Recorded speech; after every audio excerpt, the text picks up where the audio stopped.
This is Matt for Into Boxing. I'm delighted once again to be joined by Dave Coldwell. Dave, we're here, Kell Brook.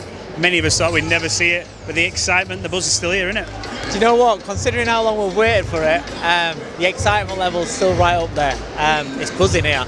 Just speaking to everybody around, everybody's excited. There's so much intrigue about it. It's just everyone's got an opinion and believe they think they know who wins, but nobody knows because it's so many different questions that each fighter's got to answer. It's really exciting. There's a lot of factors when you think about this fight now, because many years ago we thought it'll probably happen at welterweight 147. The 35, Kell's not wanting to hit 147 as long as he's got a hole in his body. But now they've agreed at 149. This weight condition, it benefits Amir huge, doesn't it? Massively. Listen, not only is it 149, I believe that there's a limit on what Kell can rehydrate to, and these rehydration clauses are a nightmare. It just stacks everything in favour of Amir Khan.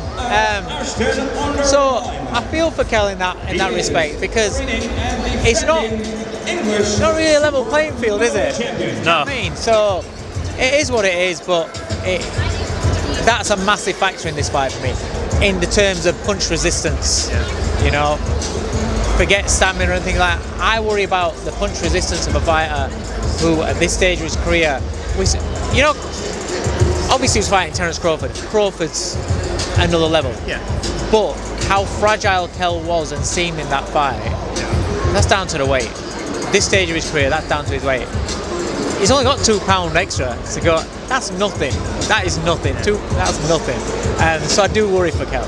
When you think about the weight, obviously there's a lot of rumours about how much it is to be even a pound over. Talks of £100,000, and I mean, we know these guys are making millions anyway. But in the back of your mind, do you think Kell, who may struggle more than Amir at this weight, will maybe say, you know what, for £2, I'll give that away to feel healthy. I'll give an extra 3. Do you think there's any part of him that thinks, you know what, you try, mate, I'll give it away. I'll give the money away. We've seen that in the past with Danny Jacobs, where he didn't do the rehydration. He made the weight on the night, but he didn't do the rehydration clause, and a couple of the fighters have done that. So that is a possibility. It depends on how bad he feels. It depends on I don't know how much it is, but I do think I have heard it's £100,000. It's a lot of dough. Yeah. Which is a lot. But depends what deal they're on. This is going to do massive numbers. So if they're on a cut of the pay-per-view, that's how the deal's structured, then I'd be like, do you know what? If it's going to cost me 400 or 500 grand, but I'm going to be getting X amount of millions, then I would. Because it's not like this is his first payday. He's had the Colombians. But I don't know. Do you know what would be completely messed up? Is if Kell made the weights and Amir Khan didn't bother. That'd get him. Can you imagine the rage that you'd have in your head if you was Kell Brook and that happened? That would be, well, let's be honest, that'd be fucking ridiculous, wouldn't it? Really, when apparently it's from his side that's made it. But has your opinion changed on who'll win the fight from 5 years ago to now? Who would you say? Say we have it 5 years ago in Wembley, 80,000. What would you say? Who would be the winner then? Both when they was somewhat in the peak. I would favour Kell back then. Kell's timing and his precision and the mistakes that Amir would make when he's rushing, and Amir's tendency to love to have a war. Great fighter, great wins. I always go back to Maidana fight. Incredible win. Unbelievable.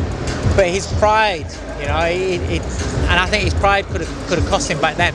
I think he's a lot wiser now, a lot smarter now, and he generally doesn't care about what everybody thinks about him. Yeah. And he's more disciplined now. I think he'll be more disciplined now. I would have been pretty confident of Kell winning at the best. Right now, I don't know. Now, and with this weight, I worry for Kell. Yeah. So I don't know. So you'd lean towards Khan now though because of the weight? No, I don't know about leaning. I'm standing. Are you 50-50? Come on, jump off that fence. I'm not on a fence. It's not about being on a fence. I honestly don't know, because back then it was always like, oh, yeah, but as soon as you clip Khan, you can do him, and that's still the thought process now. Yeah. But I also now believe, because of the weight, because of his lifestyle, because of the stage he is as his career in his life now, I think I wouldn't be surprised if Khan Blitz Kell. Yeah. I can see that because you become a shell of a fighter that you once were. You've seen tough fighters that can take shots, all of a sudden can't. So there's that thrown in. I don't know. I genuinely don't know. That's what makes this so good, isn't it? Though I mean, before everyone had a dead cert opinion on Khan will outclass or Kell will clip him. Now it's a case of what have these guys got left to offer? And is that the question? That's the way that I've always said for this fight now at this stage it's been made. It's who's got what left. And until they step in the ring, I don't know, because I'm not around the track. What? I'd be interested to know who they've been sparring, because the footage that I saw on Behind the Ropes, it's kind of like the sparring people that you would get in for confidence, to not rattle them, to kind of protect your fighter. Because don't get me wrong as well, that's just for in front of the cameras. I do it myself where you only let the cameras see what in a certain amount. But if that's the case, if that's how it's been through camp, then again, both camps kind of know we got to look after this, and it's a toss-up. Now, allegedly, he's done a bit of rounds with Terence Crawford, so... Yeah, but that'll be moving around. I'm going to say, you'd assume that'll be moving around, especially how that is. I think he's coming here today. Obviously, he's beaten both quite convincingly. It's just... Obviously, now he'll say that Khan will win because it's with Khan. Yeah, I'm going to say, well, I'm going to ask him, but it's an awkward position, obviously, because he fought them both at, you'd say past the prime stages of their careers, but he did a job on both of them comfortably. Terence Crawford, let's just talk about him for a second. For him, where does he sit on your pound for pound list? Right up there. I'm a massive fan of Crawford. I always have been. I was in the corner doing cuts for Ricky Burns that night. When Crawford came over, and I'd seen him up close, then you knew he was going to go on to be a superstar. He's just not had the big fights that we need him in. Yes. And I feel sorry for him for that.